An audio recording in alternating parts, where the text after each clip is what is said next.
Hi, welcome to Link Together, the Art of Human Connection Spotlight. So today I'm Leanne Isaacson, and today I've got Bruce Johnston from Toronto in Canada with me in the Spotlight. So welcome, Bruce. Welcome to the Link Together Spotlight. Hello, Leanne. Bruce, I'm really great to have you here. Can you just tell us a little bit about what you do? Sure. Basically, I train individuals and the sales and marketing arms of companies how to use LinkedIn more effectively so they can get more sales. That's basically what I do. Okay, so as far as doing that, so you're obviously in Toronto. So, do you work with people locally, or how do you tend to work with the clients that you work with? I tend to work with everybody online, either via phone or Skype or other connection like Zoom or Join Me, that sort of thing. WebEx, all the different screen sharing services. I use that typically, and I'll work with people as long as they speak English anywhere in the world.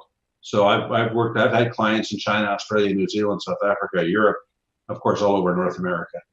So as far as working with people all across the world, so how do people generally find you? Like, do you, is it just through word of mouth, or do you actively market, or so how do people find you to work with you?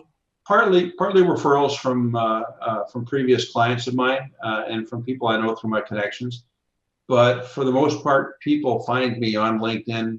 You could, I suppose, call it my marketing, but I publish on LinkedIn at least twice a week. I usually publish an article every Tuesday. I post every Thursday, and people find me through those. I've got a pretty good readership, and a lot of people follow me, and people find me through that. So typically, a lot of my connections will read my articles, and they'll comment or like it, and then their connections will find me through them liking or commenting. It's sort of the minor version of what it's like to be viral, I suppose. But it gets me a lot of people that I wouldn't meet otherwise. So with LinkedIn, so I know that you use Sales Navigator as as an integral part of how you work with people.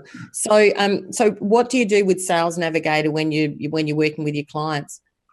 Well, Sales Navigator, of course, is the big sales tool. It's the premium LinkedIn product for salespeople.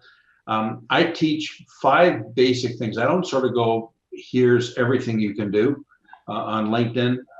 There are 5 basic things that I believe are the fundamentals that every salesperson should know, or any solopreneur or any person working with themselves, consultant, should know on LinkedIn. You need to be able to find the people that you want to find, whether they're prospective customers or business partners, that sort of thing, or vendors. You need to be able to properly analyze their profiles and the information on the company, employees in the company, so you can decide on a proper plan of attack.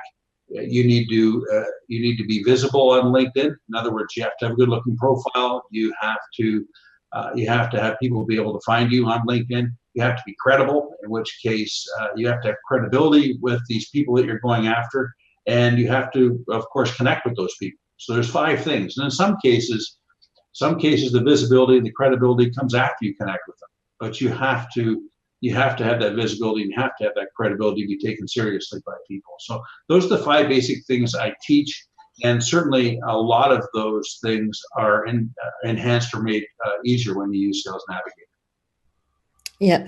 And one of the things that I noticed you just said is, I know that you post, create content or create articles twice a week. So, one is an article and the other is an actual post. So do you teach people how, I know that one of the things that you do is you teach people how to actually, write and publish on LinkedIn. So how do you do that?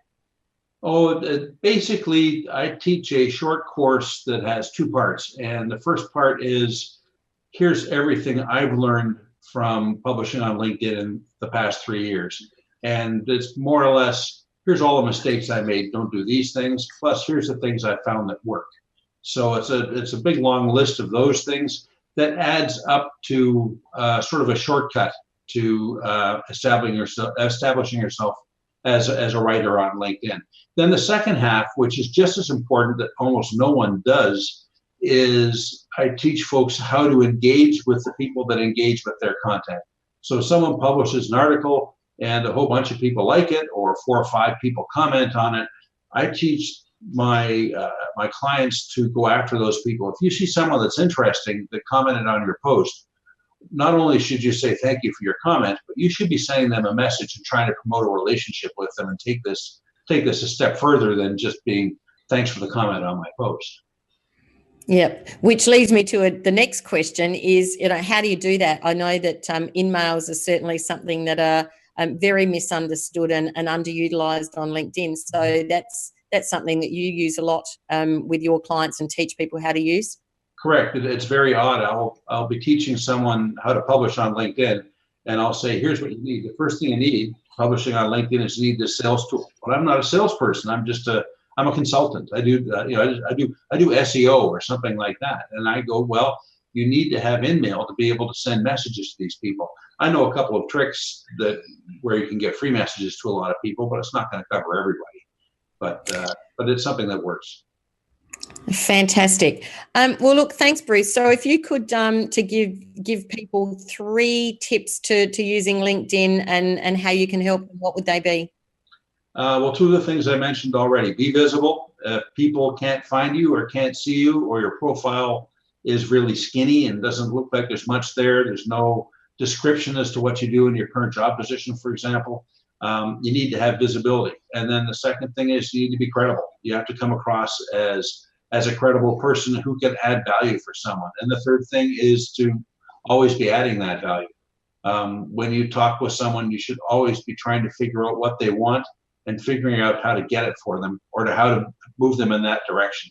And if you do those things, people are going to react, and they're going to react positively to you. Fantastic. So look, thank you, Bruce. So if people are interested in working with Bruce, please get in touch with him, especially if you're interested in working with Bruce from a remote perspective, which is probably a really valuable way of working. So get in touch with Bruce on his LinkedIn profile. And yeah, thank you, Bruce. It's been a pleasure. All right. Mine too. Thanks, Leanne. Thank you.